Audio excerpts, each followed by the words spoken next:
आइए अपनी बाइबल को प्रेरित पौलुस के पत्र को रोमियो के अध्याय 8 आयतों 5 से 11 में पलटते हैं। रोमन अध्याय 8 आयत 5 से 11। चलो एक साथ पाठ पढ़ते हैं। आप सिर्फ अपने डिवाइस पर या अपने फोन पर अपनी बाइबल पर उस पृष्ठ पर जा सकते हैं या हमारे लिए प्रोजेक्टर पर भी दिया जाता है। आइए हम सभी इसे एक साथ पढ़ते हैं। रोमियो के अध्याय 8 आयत 5 से शुरू होते हैं।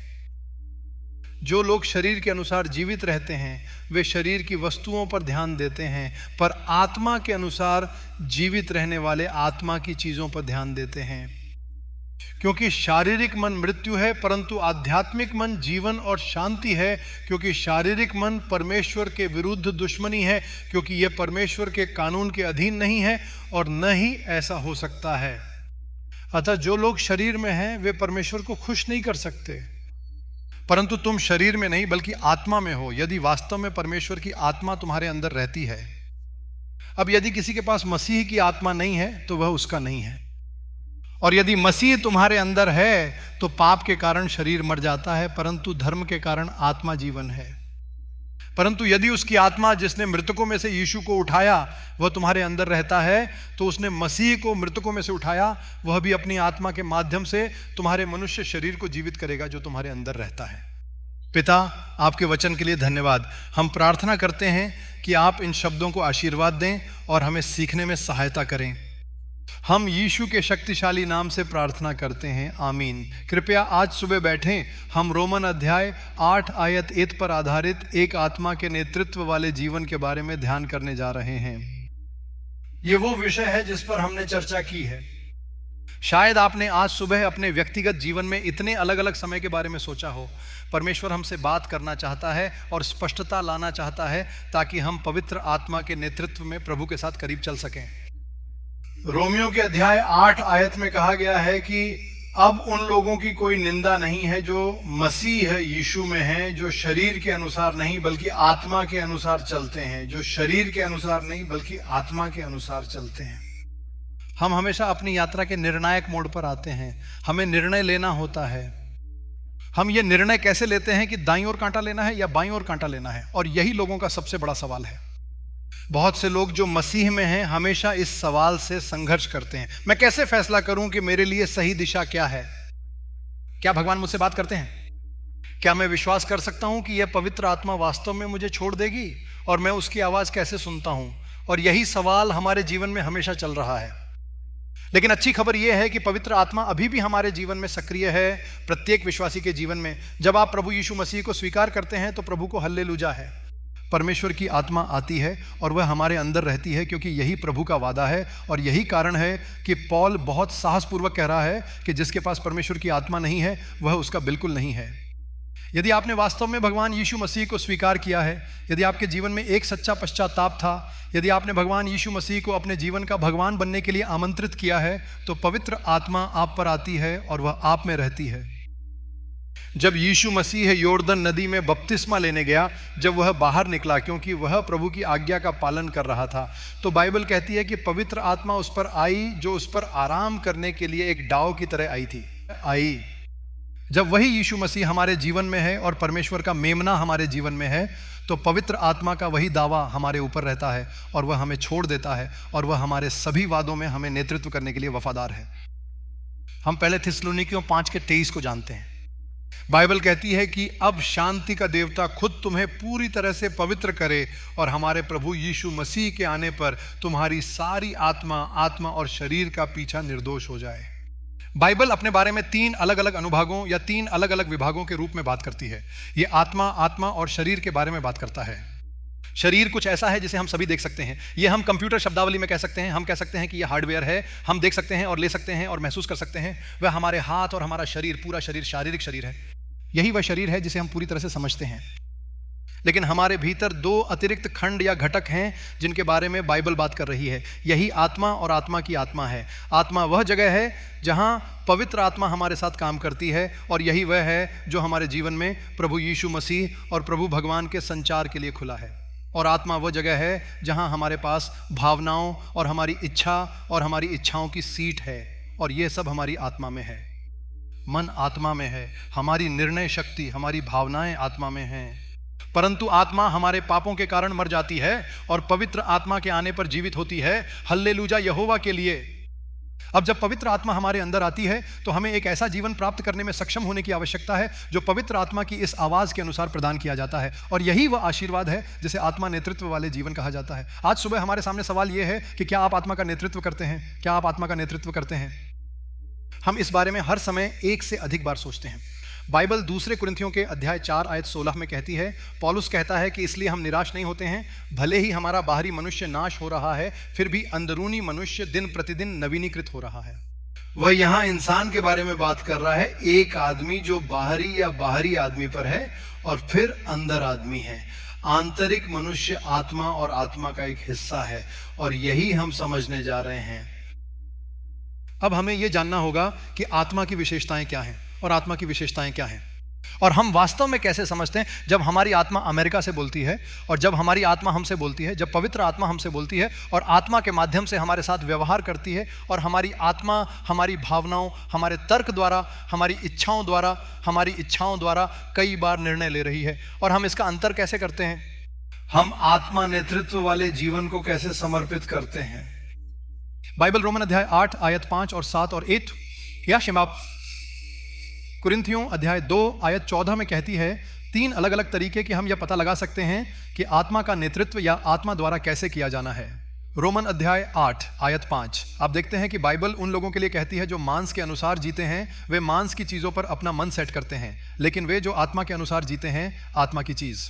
इसका मतलब है कि हमारी आत्मा केवल भगवान के वचन को देखती है, हमारी आत्मा केवल प्रभु भगवान को दिशा और मार्गदर्शन के लिए देखती है, लेकिन हमारी आत्मा हमेशा स्थितियों परिस्थितियों के बारे में तर्क को देखती है और चारों ओर देखती है और खोजती है, अपने निर्णय का समर्थन करने के लिए डेटा खोजने की कोशिश करती है। इसलिए जब आप ध्वनि दिमाग के साथ निर्णय लेते हैं तो हम मूल रूप से ये सोच रहे हैं कि शेयर बाजार जहाँ जा रहा है, जहाँ अर्थव्यवस्था जा रही है, यहीं ब्याज दर जा रही है, यहीं पर सरकार जा रही है। विशेषज्ञ यही कह रहे हैं, आप अपनी आत्मा में निर्णय ले रहे हैं और यह आत्मा द्वारा निर्देशित किया जा रहा है।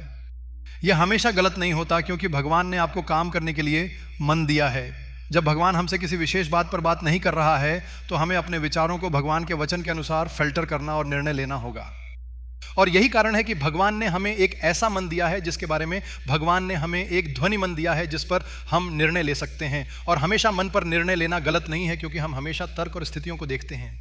परंतु समस्या तब आती है जब पवित्र आत्मा, जब आत्मा पर शासन करती है और हम अपने मन पर शासन नहीं कर पाते हैं, परंतु हम मन के अनुसार चलते रहते हैं। यही समस्या है। और यहाँ बाइबल बहुत स्पष्ट रूप से कहती है, जो शरीर के अनुसार जीते हैं वे शरीर की चीज़ों पर अपना मन रखते हैं। आप देखना चाहते हैं, आप निर्णय लेना चाहते हैं, निर्णय लेने से पहले आप जानना चाहते हैं कि आप निर्णय क्यों कर रहे हैं।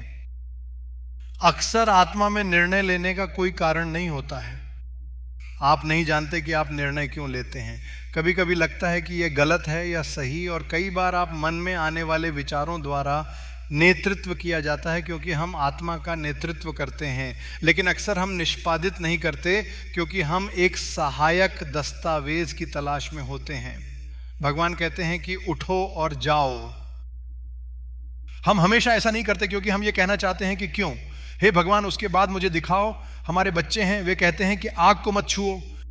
वे जानना चाहते हैं कि आग को छूने पर क्या होता है, और तभी वे ऐसा करना बंद करेंगे। यही कुछ बच्चों का स्वभाव है। अक्सर हम उन बच्चों की तरह होते हैं, हमारे आसपास के वातावरण का मूल्यांकन करके निर्णय लेना चाहते हैं ताकि भगवान की बातों का समर्थन हो। यही कारण है कि बाइबल शरीर और मन के बारे में बात करती है, लेकिन चलने वालों को आत्मा की वस्तुएं दी गई।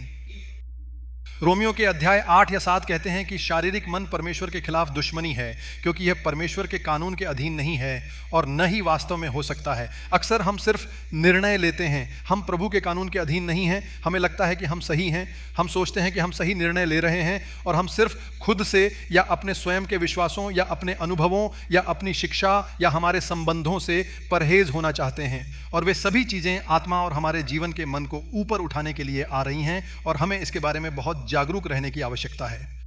प्रथम कुरिन्थियों 2:14 में पौलुस लिखता है, प्राकृतिक मनुष्य परमेश्वर की आत्मा की वस्तुओं को प्राप्त नहीं करता है, क्योंकि वे उसके लिए मूर्खता हैं, न ही वह उन्हें जानता है, क्योंकि वे आध्यात्मिक रूप से पहचानते हैं। यदि आप मांस में कुछ जानना चाहते हैं तो आप या तो इसके बारे में पढ़ेंगे या कुछ ऑडियो बजाएंगे और सुनेंगे। कभी कभी आप चखना चाहते हैं कि कुछ कैसा लगता है, आप इसका स्वाद चखते हैं। ये सब शारीरिक इंद्रियां हैं। हमारी आत्मा उस इनपुट के आधार पर निर्णय लेती है जो उसे मांस के माध्यम से प्राप्त हो रहा है। इस तरह हम एक आदमी में रहते हैं जो एक शारीरिक आदमी है जो निर्णय लेता है। हमारी शारीरिक शरीर इस प्रकार काम करती है। आध्यात्मिक मनुष्य को मनुष्य निर्णय लेते समय बिल्कुल भी नहीं पहचानता है। लोगों को नहीं पता कि उन्होंने फैसला क्यों किया है। लोग सोचते हैं कि आप मूर्ख निर्णय ले रहे हैं, लेकिन यही ईश्वर की आत्मा है जो नेतृत्व कर रही है। कोई भी ये नहीं समझ सकता कि ऐसा निर्णय क्यों लिया गया, लेकिन यह पवित्र आत्मा है जो आपको मार्गदर्शित करती है। आज सुबह हम अपने मन को पवित्र आत्मा की आवाज़ के अनुसार समायोजित करना चाहते हैं और पवित्र आत्मा की आवाज़ के अनुसार निर्णय लेना चाहते हैं। इसलिए हम इस विषय पर विचार कर रहे हैं। जब हम इस बारे में सोचते हैं कि पवित्र आत्मा प्रभु यीशु मसीह के पास आने वाली है, तो हमें परमेश्वर के बच्चे कहते हैं। जब हम प्रभु यीशु मसीह को स्वीकार करते हैं तो हमें भगवान के बच्चे कहते हैं। और हम भगवान के बच्चे कैसे बन सकते हैं? पवित्र आत्मा वही है जो यह गवाही देने का काम शुरू करता है कि हम परमेश्वर के बच्चे हैं। रोमन अध्याय 8 आयत 16 कहता है कि आत्मा स्वयं, पवित्र आत्मा स्वयं हमारी आत्मा से गवाही देती है। जब हम प्रभु यीशु मसीह को स्वीकार करते हैं, वह यह गवाही देना शुरू करता है कि हम परमेश्वर के संतान हैं, हम भगवान के बच्चे हैं। मतलब हम अभी भी बच्चे हैं, हम अभी भी चल रहे हैं, हम अपने रास्ते को महसूस करने की कोशिश कर रहे हैं। हम उस समय भगवान के बच्चे हैं। लेकिन जब आप वापस जाते हैं तो एक और अनुभव है जिसके बारे में बाइबल बात कर रही है। रोमन अध्याय 8 आयत 14 इसके लिए एक अलग शब्द का उपयोग करता है। यह कहता है कि जितने लोगों के लिए, जितने लोग ईश्वर की आत्मा के नेतृत्व में हैं, ये भगवान के पुत्र हैं। इसलिए सबसे पहले पवित्र आत्मा गवाही देती है कि हम परमेश्वर के संतान हैं। बचपन के बारे में बात कर रहा है जो परमेश्वर के राज्य में फिर से जन्म लेता है। पवित्र आत्मा हमें प्रोत्साहित करती है कि हम परमेश्वर के संतान हैं। हम, बाइबल कहती है कि हम पुरुष बन जाते हैं, हम तब मजबूत हो जाते हैं जब हम जानते हैं कि पवित्र आत्मा का नेतृत्व कैसे किया जाए। रोमियो 8:14 कहता है कि जितने लोग ईश्वर की आत्मा द्वारा नेतृत्व किए जाते हैं वे ईश्वर के पुत्र हैं। भगवान के पुत्र शब्द हमेशा एक मजबूत व्यक्ति को संदर्भित करता है। बाइबल में परमेश्वर के पुत्र हमेशा एक मजबूत व्यक्ति को संदर्भित करता है। बाइबल कहती है कि जब सुबह शुरू हो जाती है और परमेश्वर के सभी पुत्र आनंद से चिल्लाते हैं, वह मजबूत स्वर्गदूत मेजबान के बारे में बात कर रहा है जो सभी आनंद कर रहे हैं।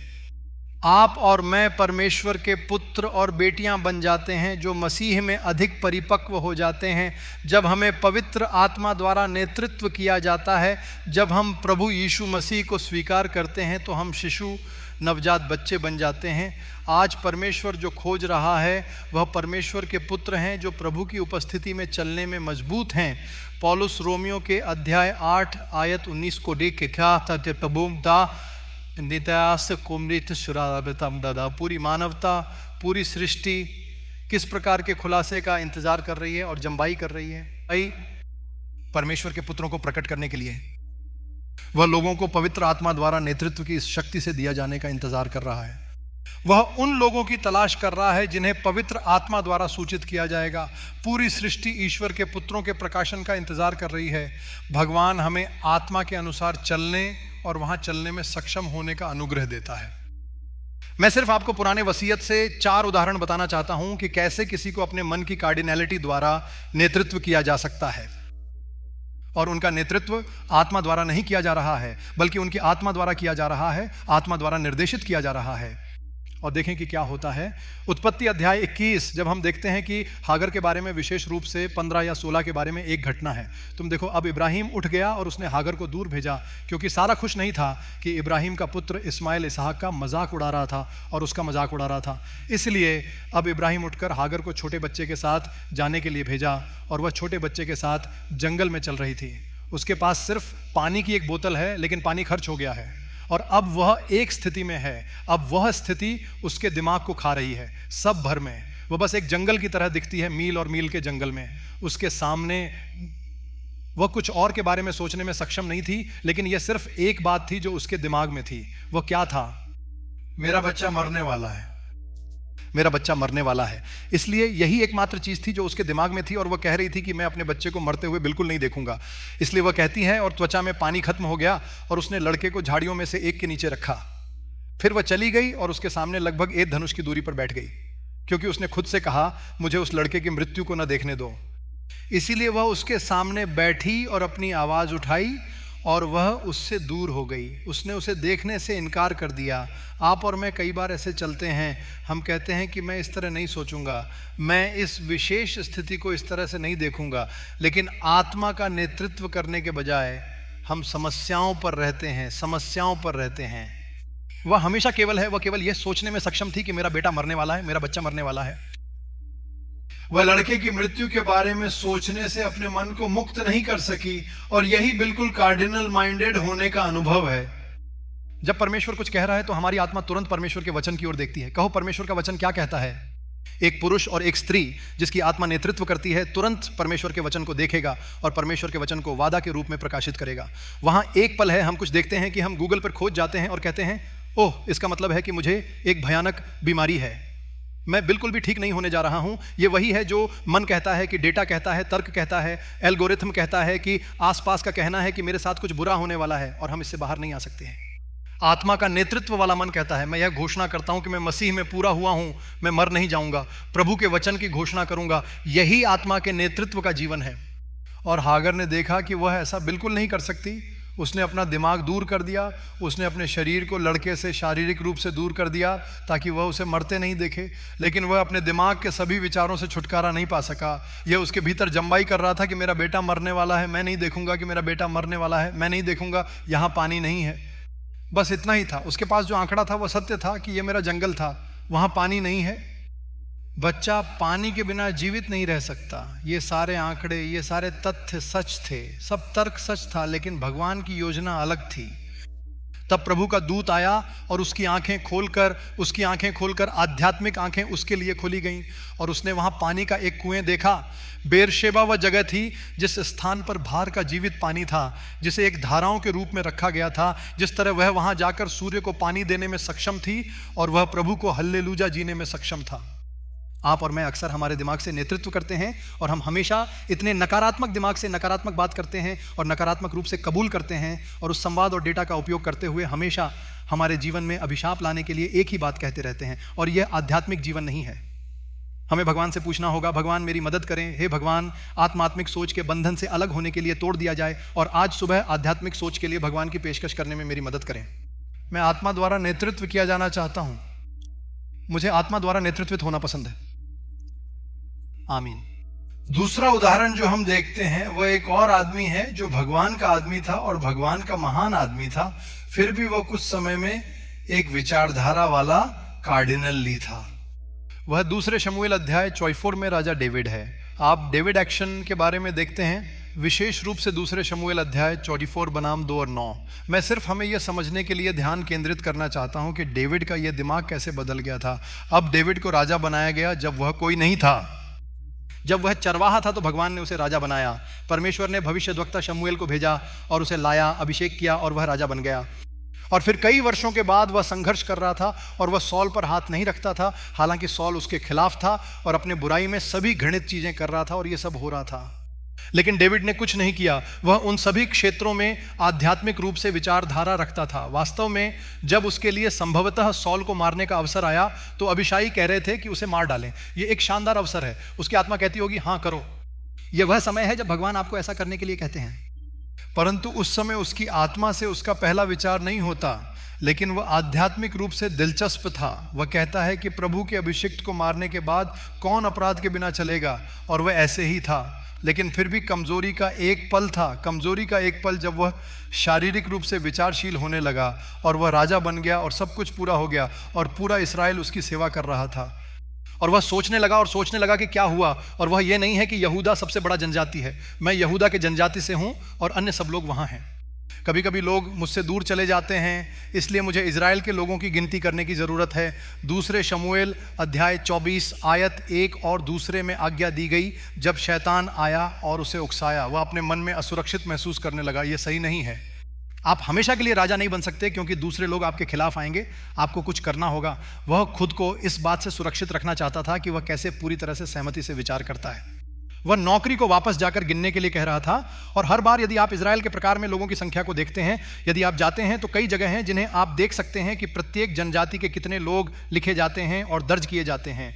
तब लेवी के प्रकार में इतने सारे लोग वहाँ थे, रूबेन के प्रकार में इतने सारे लोग वहाँ थे, बेंजामिन इतने सारे लोग। इस प्रकार हमेशा जनगणना की जाती है, क्योंकि अभिभावकों ने जनगणना की आज्ञा दी थी। यहाँ तक कि जब इजराइल के बच्चे जंगल में थे, जनगणना की जानी चाहिए। लेकिन यहाँ आप देखते हैं कि वहाँ केवल 2 नंबर दिए गए थे, मतगणना कर ली गई। तब योआब आयत 9 कहता है कि योआब ने राजा को लोगों की संख्या का योग दिया, और इसराइल में 800,000 बहादुर पुरुष थे जो तलवार करते थे, और यहूदा के पुरुष 500,000 पुरुष थे। यही एकमात्र विभाजन है। वह परवाह करता था। उसने कहा कि यहूदा हमेशा मेरे साथ रहेगा, यह समूह मेरा है, वे मेरा समर्थन करने जा रहे हैं, और ये सभी अन्य लोग मेरे खिलाफ होने जा रहे हैं। मैं जानना चाहता हूं कि मेरे खिलाफ कौन है। आप वर्तमान में पूरी तरह से सोच रहे हैं, उस भगवान के बारे में नहीं सोच रहे हैं जिसने उसे वहां पहले स्थान पर रखा। भगवान ने उसे राजा बनाया, किसी और ने उसे राजा नहीं दिया, लेकिन उसे इस बात का कोई ध्यान नहीं था। उस पल के लिए वह आध्यात्मिक विचारधारा नहीं रखता था, और उसने यह आदेश दिया। और उन्होंने यहूदा के सभी लोगों की गिनती की और उसे बताया कि यहूदा के 400,000 लोग हैं। ठीक है, मेरे पास एक समूह है जो मेरा समर्थन करता है, लेकिन 800,000 लोग हैं जो दूसरी ओर हैं, जो इजराइल के बाकी जनजातियों में हैं। यही कारण है कि भगवान ने डेविड के राज्य पर अदालतों को भेजा और सारी गिनती अमान्य थी। इस प्लेग की वजह से कई लोग मारे गए। कई बार हम अपने चारों ओर दीवारें बनाते हैं। हम अपने चारों ओर दीवारें बनाते हैं, ये सोचते हैं कि हम खुद की रक्षा कर रहे हैं। आप जानते हैं कि जो लोग दीवार के बाहर हैं वे मुझ पर हमला करने आ रहे हैं। जो लोग मेरी दीवार के बाहर हैं, वह अदृश्य दीवार जिसका मैं सामना करता हूं, वह मेरे विरुद्ध है। और यह चर्चों में सभी जगहों पर होता है। ये उन जगहों पर होता है जहां हम जाते हैं, ये होता है।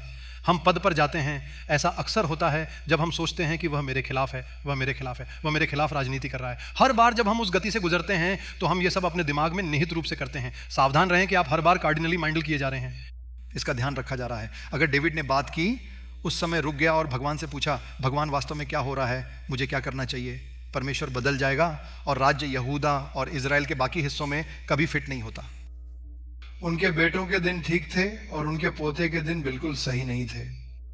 राष्ट्रप्रिय था आप और मैं। भले ही हमारे पास पवित्र आत्मा हमें कमजोरी के क्षणों में हमारे साथ चलने में नेतृत्व करती है, हम खुद को अपनी भावनाओं द्वारा नेतृत्व करने, उस द्वारा नेतृत्व करने या तर्क द्वारा नेतृत्व करने के लिए प्रतिबद्ध हैं और पवित्र आत्मा से सुनने का इंतजार नहीं करते हैं। और हमें ईश्वर से पूछना होगा, भगवान मेरी मदद करें कि मेरी आत्मा द्वारा निर्देशित होने के लिए दयालु नहीं, बल्कि मेरी आत्मा द्वारा निर्देशित हो।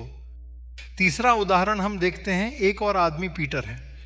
हम पीटर के बारे में जानते हैं कि वह मैथ्यू अध्याय 14 आयतों 29 और 30 में कैसे था। हम देखते हैं कि पीटर चल रहा था, वह वहां चल रहा था क्योंकि वह भगवान यीशु मसीह की ओर चल रहा था, क्योंकि यह भगवान है। भगवान यीशु मसीह ने खुद कहा था आओ, क्योंकि उसने उससे भगवान से पूछा अगर यह वास्तव में है तो मुझे आपके साथ होने के लिए पानी पर चलना चाहिए। और भगवान कहते हैं कि आओ, और वह कदम उठाकर पानी पर यीशु मसीह की ओर चलने लगा। अब कोई तर्क बिल्कुल नहीं था, ऐसा कोई तर्क नहीं था कि वह पानी पर चल सकता है।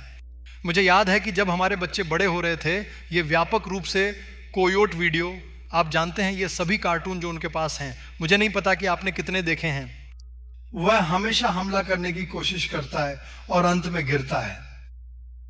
कार्टून निर्माताओं के पास हमेशा यह है, विली कोयोट को प्रदर्शित करने का यह शानदार तरीका है। और वह चलता है और वह दौड़ता है और वह इस बड़े एनविल को ले जाता है और वास्तव में नहीं जानता कि वह एक एनविल के साथ पहाड़ी के किनारे से कैसे उड़ सकता है।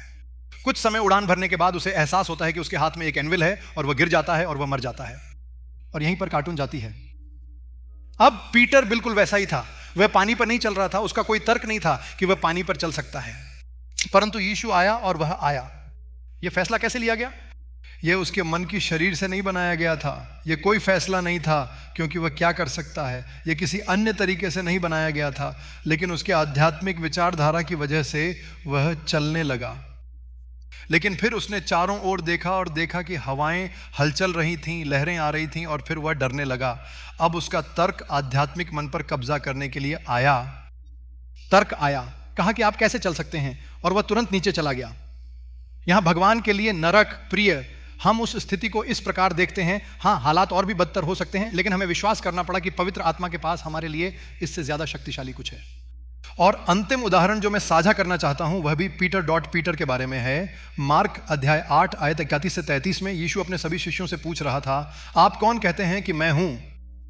और पीटर वही था जिसने बात की और उसने कहा कि तुम मसीह हो, और यीशु ने यह कहा, और मांस और खून ने तुम्हें यह प्रकट नहीं किया परंतु मेरा पिता जो स्वर्ग में है। वह यह समझने के लिए आध्यात्मिक विचारधारा है कि यीशु कौन था।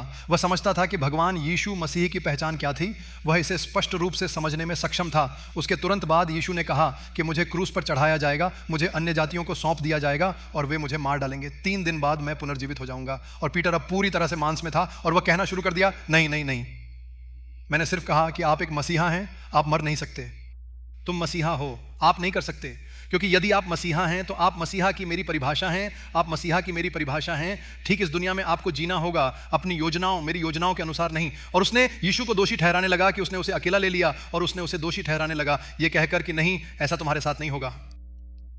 यीशु ने कहा, तुम परमेश्वर की चीजों के बारे में नहीं सोच रहे हो बल्कि मनुष्य की चीजों के बारे में। अब वह शारीरिक रूप से विचारशील है। यदि आप इसे देखते हैं तो हम हमेशा शारीरिक और आध्यात्मिक विचारों के बीच फ्लिप फ्लॉप करते हैं। अब हम पास कर सकते हैं और सोच सकते हैं, क्या मैंने अतीत में शारीरिक निर्णय लिया है? क्या मैंने कोई शारीरिक निर्णय लिया है जिसके लिए मैं अभी गुलाम हो गया हूं? मैंने जो शारीरिक निर्णय लिया है उसकी वजह से मैं बाधित हो रहा हूं। और आज सुबह जैसा कि हमारे पास भगवान है, मुझे आध्यात्मिक विचारधारा रखने का अनुग्रह दें। परमेश्वर आपको यह दिखाएगा और वह आपको आपकी सोच की शरीर से बचाएगा, ताकि आप अपने जीवन में प्रभु की स्वतंत्रता प्राप्त कर सकें। क्योंकि बाइबल रोमियो 8:13-4 कहती है, यदि तू शरीर के अनुसार जीवित रहता है तो तू मर जाएगा, परंतु यदि तू आत्मा से शरीर के कामों को मार डालता है तो तू जीवित रहेगा। और जिस आत्मा से तू शरीर के कामों को मार डालता है तू जीवित रहेगा। यही आत्मा के नेतृत्व वाले जीवन का रहस्य है। हम पवित्र आत्मा की आवाज की पहचान कैसे कर सकते हैं और उस कार्य को मार डाल सकते हैं जो मांस में किया गया था।